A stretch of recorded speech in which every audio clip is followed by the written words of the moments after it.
Maksudnya dalam madhab beliau, Imam Ahmad, tidak termasuk sunnah hukumnya membaca surah kecuali pada 2 rakaat pertama. Al-Hafidh Ibnu Hajar berkata, ada ulama yang berpendapat sunnah hukumnya membaca surah pada semua rakaat setelah Al-Fatihah tersebut. Atau setelah Al-Fatihah dengan isi lahiriah hadisnya Abu Hurairah. Hadis yang dimaksud hadis Abu Hurairah itu diriwayatkan oleh Bukhari Muslim bahwasanya Rasulullah SAW pernah bersabda, wa in lam tazid ala ummil kitabi ajza'at wa in zidta fahuwa khair. Apabila kamu tidak menambah atau membaca surah selain Ummul Kitab Al-Quran, maksudnya Al-Fatihah, maka Ummul Quran itu sudah mencukupi, sah, yang penting baca Al-Fatihah. Namun jika kamu menambah ya surah setelahnya, maka itu jauh lebih baik. Ya. Jadi hadits Abu Hurairah juga dijadikan alasan ya, oleh Ibnu Hajar rahimahullah bahwa membaca surah di semua rakaat itu adalah diambil dari lahirnya atau nampak dari hadits Abu Hurairah. Di sini Ibnu Qudamah berpegang karena dalam madzhab Hanabila Imam Ahmad yang mengatakan tidak ada bacaan surah setelah Al-Fatihah di 2 rakaat terakhir. Ibnu Hajar dalam madzhab Syafi'iynya mengatakan bahwasanya ada bacaan bahkan setiap saat, bukan cuma pilihan kapan mau membacanya, ya seperti itu kurang lebih. Tapi kita sudah jelaskan tentunya pendapat Ibnu Qayyim yang paling tengah. Atas dasar itulah, kata penulis, saya tidak mengkategorikan ke dalam sunnah yang ditinggalkan. Mayoritas kaum muslimin pun tidak melakukan berdasarkan atau mengikuti pendapat jumhur ulama.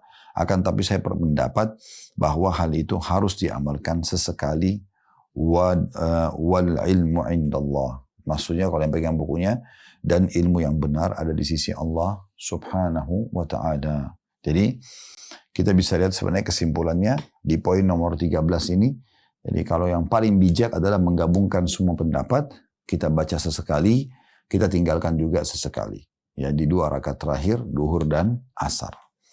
Baik, sekarang kita masuk ke poin nomor 14.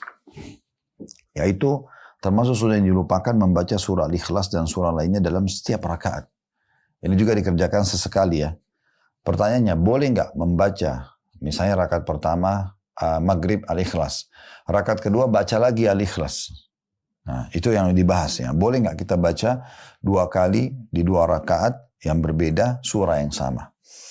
Beranjak daripada hadits Aisyah radhiyallahu anha, dia berkata, anna Rasulullah sallallahu alaihi wasallam ba'atha rajulan ala sariyah fakana yaqra li ashabi fi salatin bi qul huwallahu ahad. فلما رجعوا ذكروا ذلك للنبي صلى الله عليه وسلم فقال سألوه لأي شيء يصنع ذلك فسألوه فقال لأنها صفة الرحمن عز وجل فأنا أحب أن أقرأ بها فقال رسول الله صلى الله عليه وسلم أخبروه أن الله تعالى يحبه. Terjemahannya, Rasulullah SAW pernah mengutus, kata Aisyah radhiyallahu anha, Rasulullah SAW pernah mengutus seseorang untuk bergabung dalam pasukan yang beliau kirim. Dan dia menjadi pemimpinnya. Setiap kali dia mengimami sholat pasukannya, orang tersebut selalu mengulang-ulangi surah Al-Ikhlas. Rakaat pertama sama rakaat kedua. Ketika pasukan untuk kembali, para prajurit pun melapor hal tersebut kepada Nabi SAW. Lalu beliau bersabda, coba tanya, kenapa dia berbuat demikian? Maka ditanyakanlah kepada imam tersebut dan imam itu menjawab, karena surah itu berisi sifat-sifat Allah yang maha pengasih. Maka dari itu aku sangat suka membacanya. Mendengar jawaban orang itu, Nabi SAW bersabda, sampaikan kepadanya bahwa Allah Azza wa Jalla mencintainya. Ya. Artinya Nabi SAW tidak larang untuk mengulangi surah Al-Ikhlas di rakaat pertama sama rakaat kedua, tapi setelah dijelaskan dulu apa sebabnya. Sahabat ini menjelaskan sebabnya adalah karena dia menyukai sifat-sifat Allah yang ada dalam surah itu. Maka seperti orang yang mengulangi untuk mentadabburinya. Sementara tadabbur itu atau merenungi maknanya bagian daripada perintah Allah Subhanahu wa taala. Sebagaimana Allah mengatakan tentang Al-Qur'an, afala yatadabbaruna Al-Qur'an? Apakah mereka tidak mentadabburi Al-Qur'an, merenungi makna-makna yang ada di dalamnya? Jadi kalau itu tujuannya berarti dibolehkan. Nah, seperti itu kurang lebih ya. Tapi kalau seseorang tidak hafal kecuali itu, maka sebaiknya dia segera menambah hafalannya ya. Karena bisa saja karena dia sehat dan dia masih punya kemampuan untuk menghafal, tapi kalau dia sia-siakan sehingga dia cuma ulangi surah yang sama, ini bisa saja dikhawatirkan justru ya mengurangi kadar kehormatannya terhadap Al-Quran dan sholatnya karena dia hanya mengulang-ulangi surah yang sama. Tapi kalau untuk tadabbur itu berbeda. Nah ini kurang lebih makna daripada riwayat Aisyah radhiyallahu anha. Kemudian riwayat yang kedua dari Anas bin Malik radhiyallahu anhu, dia berkata, kana rajulun minal ansar ya ummuhum fi masjid Quba fakana ka'annama qara'a suratan yaqra'u lahum fi salati yaqra'u biha iftataha bi qul huwallahu ahad hatta yafruga minha thumma yaqra'u bi suratin ma'aha wa kana yasna'u dhalika fi kulli rak'ah fakallama ashabu faqalu innaka taqra'u bi hadhihi surah thumma la tara annaha tujzi'uka hatta taqra'a bi surati ukhra فإما أن تقرأ بها وإما أن تدعها وتقرأ بسورة أخرى قال ما أنا بتاركها إن أحببتم أن أؤمكم بها فعلت وإن كرهتم تركتكم وكانوا يرونه أفضلهم وكرهوا أن يؤمهم غيره فلما أتاهم النبي صلى الله عليه وسلم أخبروه الخبر فقال يا فلان ما منعك فيما يأمرك به أصحابك وما يحملك أن تقرأ هذه السورة في كل ركعة فقال يا رسول الله إني أحبها فقال رسول الله صلى الله عليه وسلم إن حبها أدخلك الجنة. Kata Anas radhiyallahu anhu, ada seorang laki-laki dari Ansar menjadi imam di Masjid Quba, masjid di Madinah tentunya. Dalam setiap rakaat dia selalu membaca surah Al-Ikhlas sampai selesai.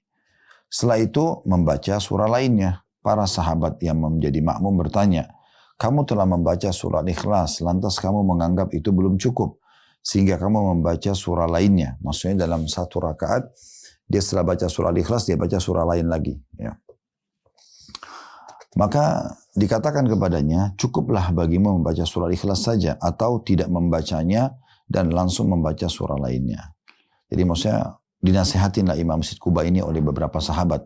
Kenapa setelah Al-Fatihah kamu baca Al-Ikhlas, tapi setelah Al-Ikhlas kamu baca lagi surah? Kenapa kau nggak coba Al-Ikhlas saja, atau pilih setelah Al-Fatihah surah lain selain Al-Ikhlas?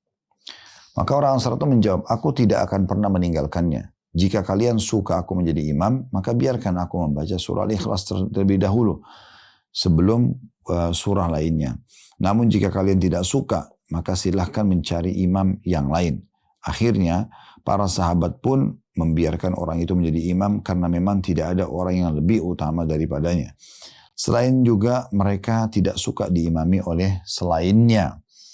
Ketika Nabi SAW menemui mereka, hal itu disampaikan kepada beliau. Kemudian beliau berkata, hai fulan, apa yang menyebabkanmu tidak mau menerima anjuran para sahabatmu dan selalu membaca surah Al-Ikhlas dalam setiap rakaat?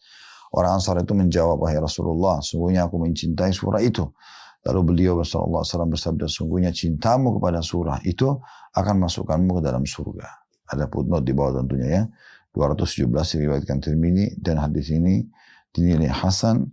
Al-Bukhari juga meriwayatkan secara muallaq atau tanpa nomor urut itu ya.